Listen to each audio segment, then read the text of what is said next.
Hi friends, டிஃபனுக்கு சூப்பராக hotel ஸ்டைலில் ஒரு சாம்பார் வைக்கலாம்.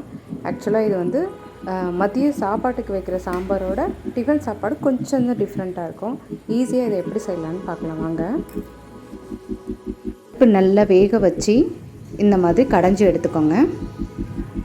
ஒரு வெங்காயம், பெரிய வெங்காயம் பொடியை கட் பண்ணிக்கோங்க. தக்காளி 2லேருந்து 3. காய்கறிகள் நம்மக்கிட்ட என்ன இருக்கோ அதை போட்டுக்கலாம். முருங்கைக்காய் இருந்தால் ரொம்ப பெஸ்ட்டு. நான் இன்றைக்கி கேரட் மட்டும் தான் போட்டிருக்கேன். ஒரு பச்சை மிளகாய் டேஸ்ட்டுக்காக போட்டிருக்கேன். பருப்பு வேக வச்சா அதே குக்கரில் போட்டு 2 விசில் எடுத்து வச்சுக்கலாம். இப்போது வெங்காயம், தக்காளி, காய்கறி என்ன இருக்கோ அதை போட்டுக்கோங்க. மஞ்சத்தூள் ஒரு 1/2 ஸ்பூன் போட்டுக்கோங்க.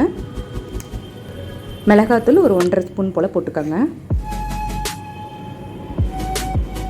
தனியாத்தூள் 1 ஸ்பூனு, தேவையான அளவு உப்பு. அவ்வளோதான். இதை வேகிறதுக்குள்ளேயே நம்ம ஒரு மசாலா பவுடர் மட்டும் அரைக்கணும், அதை அரைச்சிக்கலாம். இப்போ தண்ணி ஊற்றி இது 2 விசில் வச்சு எடுத்துக்கலாம். இப்போ கடலைப்பருப்பு 2 ஸ்பூனு, உளுந்து 1 ஸ்பூனு, முழு தனியா 1 ஸ்பூனு, காஞ்ச மிளகாய் ஒரு 2, 3 கூட போட்டுக்கலாம் காரத்துக்கு தகுந்த மாதிரி.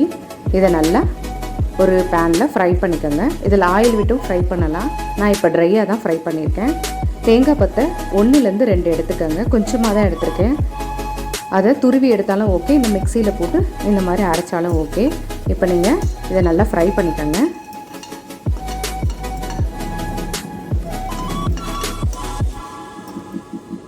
அவ்வளோதான். மிக்ஸி ஜாரில் இதை பவுடராக அரைச்சிக்கலாம். தண்ணி ஊற்றி அரைச்சி பேஸ்ட்டாகவும் கரைச்சி ஊற்றலாம். இப்போ நான் அரைச்சி எடுத்துட்டேன். இப்போ கடாயில் ஒரு ஸ்பூன் போல் எண்ணெயை ஊற்றிக்கோங்க. வடகம் இருந்தால் போடுங்க, அப்படி இல்லைன்னா கடுகு, உளுந்து, ஜீரகம், கருவேப்பிலை போட்டு தாளிக்க வேண்டியது தான். காஞ்ச மிளகாய் 1 போட்டுக்கோங்க. கொஞ்சம் பெருங்காயம் போட்டு நம்ம வேக வச்ச அந்த காய்கறியை ஊற்றிட வேண்டியது தான். அடுத்தது பருப்பை ஊற்றிடுங்க. இப்போ புளி கரைச்சி தேவையான அளவுக்கு ஊற்றிக்கோங்க.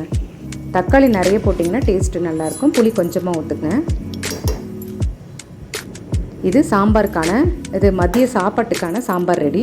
இப்போ இதில் கொஞ்சமாக நான் எடுத்துகிட்டு டிஃபனுக்கு தேவையான சாம்பாருக்காக நான் அரைச்சி வந்த அந்த பவுடரை இதோட மிக்ஸ் பண்ணிக்கிறேன். அவ்வளோதாங்க. ரொம்ப ஈஸியான சாம்பார். இது நீங்கள் ட்ரை பண்ணி பாருங்கள். ஹோட்டலில் இருக்க மாதிரி, சரவண பவன் ஹோட்டல் சாம்பார் மாதிரி இருக்கும். உங்களுக்கு இட்லியோட அவ்வளோ சூப்பராக இருக்கும். ட்ரை பண்ணி பார்த்துட்டு எப்படி இருந்ததுன்னு சொல்லுங்கள். நம்ம சேனல் பிடிச்சிருந்ததுன்னா லைக் பண்ணுங்கள், ஷேர் பண்ணுங்கள், சப்ஸ்கிரைப் பண்ணுங்கள். தேங்க்யூ.